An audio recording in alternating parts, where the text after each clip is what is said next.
Le rôle d'Israël à la fin des temps est un thème profondément enraciné dans la théologie et dans la spiritualité de diverses religions.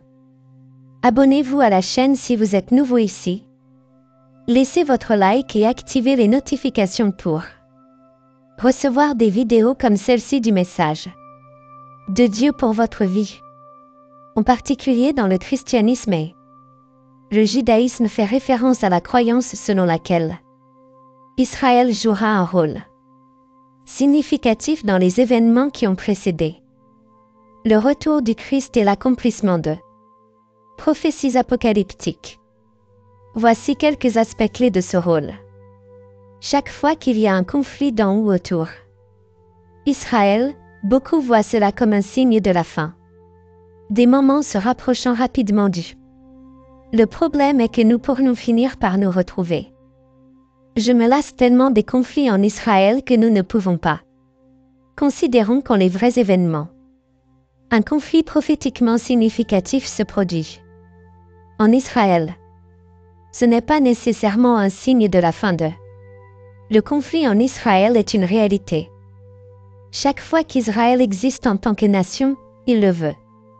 Étaient les Égyptiens amalécites, Madianites, Moabites, Ammonites, Amoréens, Philistins, Assyriens, Babyloniens, Perses ou Romains, la nation d'Israël.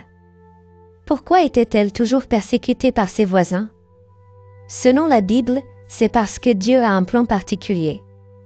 Car la nation d'Israël et Satan veulent faire échouer ce plan.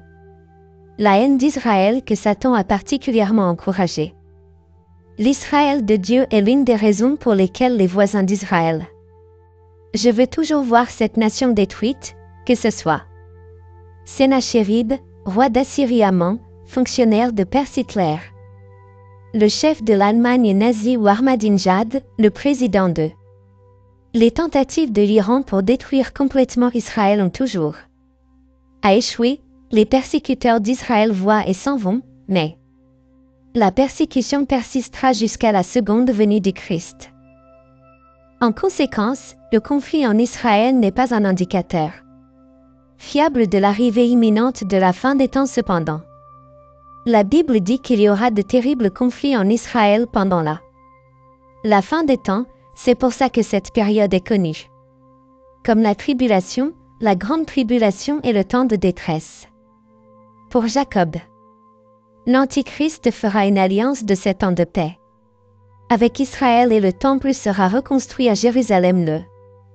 L'Antichrist rompra son alliance avec Israël, ce qui entraînera persécution mondiale d'Israël.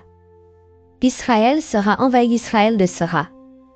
Reconnaître enfin Jésus comme le Messie qu'Israël sera. Régénérer, restaurer et regroupe la confusion en Israël aujourd'hui.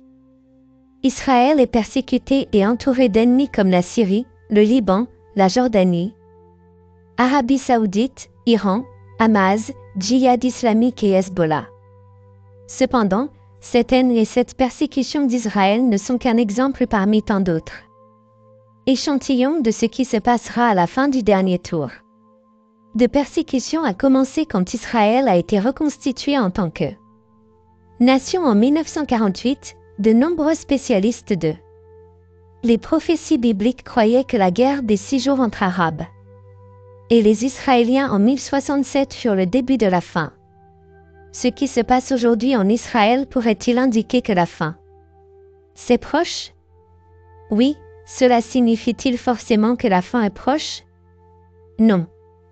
Jésus lui-même l'a bien expliqué, veillez à ce que personne ne vous trompe car beaucoup viendront en mon nom, disant que je suis le Christ, nombreux sont ceux qui tromperont.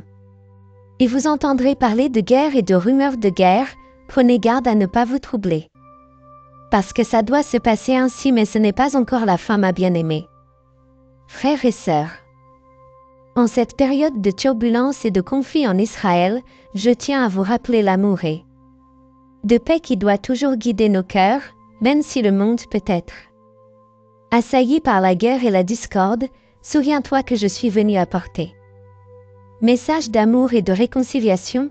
Il est compréhensible que beaucoup d'entre vous sont inquiets et affligés par les nouvelles qui arrivent des pays La violence lointaine et la souffrance humaine sont des défis douloureux auxquels nous sommes confrontés, mais c'est aussi dans ces moments que la force de notre foi doit briller.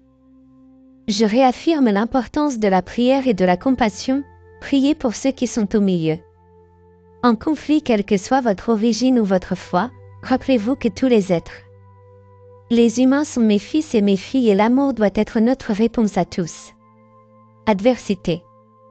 Nous ne pouvons pas contrôler les événements du monde, mais nous pouvons contrôler nos propres actions et attitudes. Suivez l'exemple d'amour, de miséricorde et de paix que je vous ai laissé, soyez les artisans de paix dans leur communauté, la réconciliation et non la division. Sache que je suis avec toi-même dans les moments les plus sombres, fais-moi confiance et fais-moi confiance au pouvoir de l'amour. La lumière prévaudra toujours sur les ténèbres et la paix vaincra toujours la guerre. Que la paix de Jésus-Christ soit avec vous tous, mes bien-aimés, puissiez-vous être artisans de paix où que vous soyez avec l'amour et les bénédictions de Jésus-Christ. Amen. Merci d'avoir regardé la vidéo. Notre intention ici est d'apporter la parole de Dieu aux gens. Si cette vidéo vous a aidé ou vous a semblé logique, partagez-la avec d'autres personnes et votre famille. Laissez également votre like et abonnez-vous à la chaîne ici, cela aide beaucoup. Amen.